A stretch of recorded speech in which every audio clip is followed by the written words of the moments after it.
નમસ્કાર, આપ જોઈ રહ્યા છો યુટીસી ન્યૂઝ।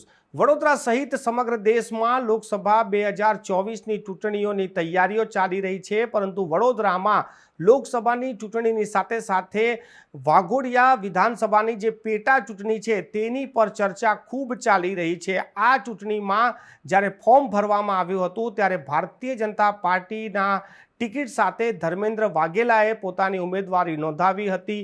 કોંગ્રેસના ઉમેદવાર કનુભાઈએ આ ઉમેદવારી નોંધાવી હતી, ત્યારે ભારતીય જનતા પાર્ટીના જ પૂર્વ નેતા અને પૂર્વ ધારાસભ્ય જે મધુ શ્રીવાસ્તવ છે, જેઓ હાલ પાર્ટીમાં નથી, તેમને અપક્ષ ઉમેદવારી નોંધાવી હતી।